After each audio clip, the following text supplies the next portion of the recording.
ये है news story. सब पर नजर, सबकी खबर। नमस्कार, आपण पाहत आहात न्यूज स्टोरी वर्धा एडिशन। पाहूया वर्धा जिल्ह्यातील आजच्या प्रमुख बातम्या।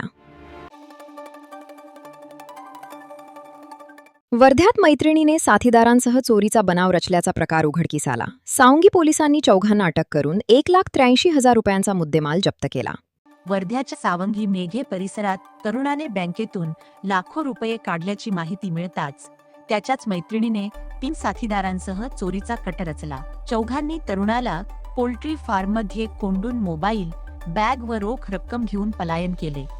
मात्र बॅगेत पैसे नसून कागदपत्रे असल्याचे समजताच आरोपींनी ती रस्त्यात जाळून टाकली।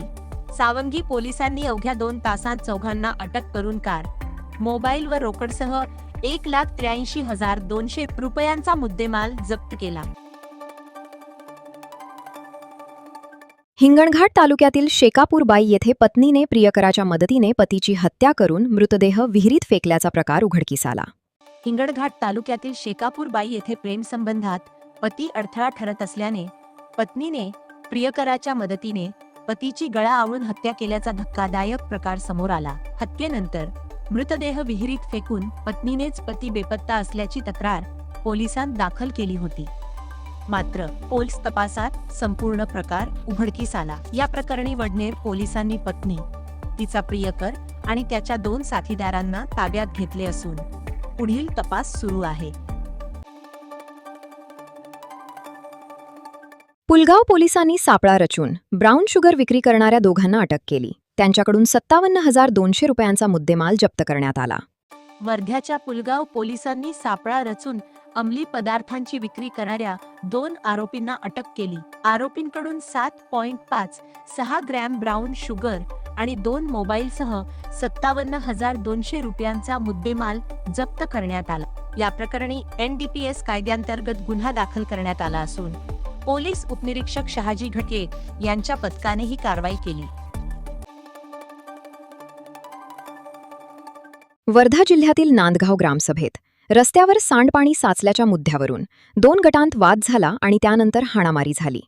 वर्धा जिल्ह्यातील नांदगाव ग्रामपंचायतीच्या ग्रामसभेत सांडपाणी साचत असल्याने रस्त्यावर मुरुम टाकण्याच्या मागणीवरून 2 गटांत जोरदार वाद झाला। वादाचे रूपांतर हाणामारीत झाले असून सभागृहाच्या आत बाहेर तुफान राडा झाला।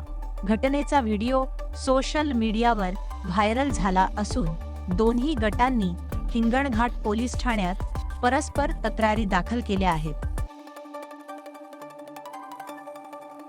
पुलगाव शहरातील अंडर रेल्वे पाससाठी 14 कोटी रुपयांचा निधी मंजूर झाला आहे। त्यामुळे नागरिकांना वाहतुकीच्या समस्येतून मोठा दिलासा मिळणार आहे। पुलगाव शहरातील नागरिकांची गेल्या अनेक दिवसांपासून प्रलंबित असलेली अंडर रेल्वे पासची मागणी अखेर पूर्ण झाली। या कामासाठी 14 कोटी रुपयांचा निधी मंजूर झाला आहे। नगराध्यक्षा कविता ब्राह्मणकर, शिष्टमंडळ, स्थानिक आमदार आणि लोकप्रतिनिधींच्या सततच्या पाठपुराव्यामुळे हा निधी मिळाला। अंडरपासचे काम पूर्ण झाल्यानंतर शहरातील वाहतूक सुरळीत होऊन पुलगावकरांना मोठा दिलासा मिळणार आहे। वर्धा जिल्ह्यातील अशाच महत्त्वाच्या बातम्यांसाठी पाहत रहा न्यूज स्टोरी। धन्यवाद।